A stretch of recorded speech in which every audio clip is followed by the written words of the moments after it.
Attitudes that embarrass those who disrespect you. It's amazing how some people deliberately test our limits. Sometimes you walk into a place with a light heart, just wanting to go about your day in peace, and out of nowhere, someone throws a snide remark, a look of disdain, or a little joke disguised as an opinion, and you instantly feel disrespected. Even though you're upset, you don't always want to yell or argue, because you've realized that striking back is basically stooping to the same level as the person who hurt you. So, how can you command respect without playing that dirty game? Today I'm going to show you 6 powerful attitudes that embarrass those who disrespect you. These are simple strategies that put any arrogant person right in their place. Watch until the end and never let anyone walk all over you again. Let's dive in. First attitude: don't over-explain yourself. A lot of people have an automatic instinct to explain themselves when they're questioned, criticized, or disrespected. So they end up talking too much, hoping to prove themselves, persuade others, or fix the situation. The problem is, over-explaining sends a message of insecurity. It's as if you're apologizing for existing, and the person who doesn't respect you picks up on that, on your emotional vulnerability, and often takes advantage of it to stay in control of the situation. The truth is, you don't have to explain every decision or choice you make. Your value doesn't lie in the arguments you present, but in the stance you take. Sometimes, the absence of an explanation is exactly what commands the most respect, because someone who knows what they're doing doesn't need to prove anything to anyone.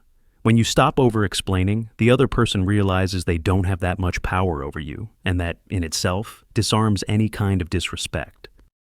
Second attitude: be polite without showing intimacy. Being polite without showing intimacy means keeping a civil look and saying good morning, even if the door to your heart is closed. It's about not feeding an emotional bond with someone who doesn't know how to take care of it. And contrary to what many people think, this isn't coldness, it's self-protection. Being polite to someone who disrespects you doesn't mean you're condoning their behavior. It means you refuse to lower yourself or let someone else's actions dictate your own. You stay kind, calm, and dignified, but without showing any intimacy.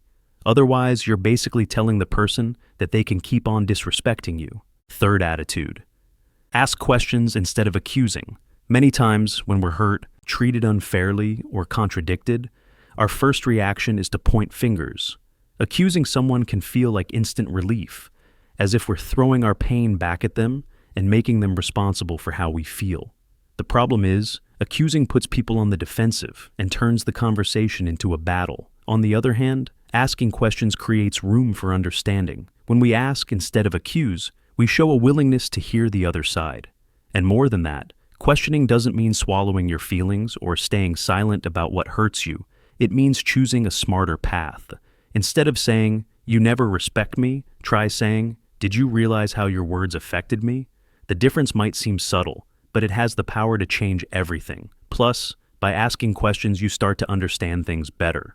Often, what we interpret as disrespect may come from a misunderstanding, or even from an unspoken expectation.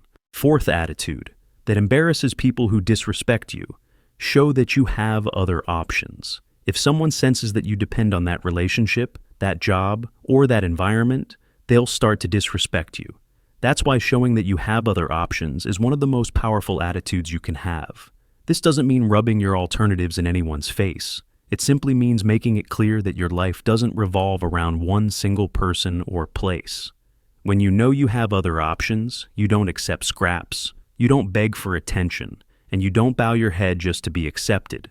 After all, you know you have choices, and that changes everything. Because when someone realizes you could walk away at any moment, they start thinking twice before mistreating you. But pay attention. Showing that you have other options isn't about making threats. It's about living your life, your projects, and your routine, even in the face of someone's indifference. The more you keep moving forward, the clearer it becomes that no person or place defines who you are. Fifth attitude: make it clear. You don't need to please everyone. When someone realizes you're always trying to please, they figure they can demand more than they should and that you'll rarely say no. From there, respect starts to evaporate. Stopping the people-pleasing habit isn't about being cold or distant. It's about staying grounded and understanding that your presence and your decisions don't need anyone's external approval. Not everyone is going to agree with you, and that's okay. The discomfort that causes in others isn't your responsibility. You don't have to explain every choice just to avoid upsetting someone. You don't have to smile when you're exhausted. And you don't have to accept invitations just so you won't seem rude. When you stop trying to please everyone, your relationships become more honest. Some people will drift away, but the ones who stay because of who you truly are. And that's worth far more than any momentary approval. Sixth attitude: maintain eye contact without looking away. Looking away is an instinctive reaction when we feel threatened or belittled. It's a defensive reflex, our body trying to protect us, our eyes searching for escape. That's precisely why maintaining eye contact has such a powerful impact. It reminds the other person that you're not going to be easily intimidated. Holding someone's gaze isn't about challenging them. It's about showing that you won't shrink in front of someone who tries to disrespect you. And that deeply unsettles people who expected to throw you off balance, because those types of people rely on your insecurity to get what they want. But when you stand firm, the game changes. It's important to remember that your gaze isn't a weapon, it's a tool, and when used consciously, it commands respect and invites the other person to reflect.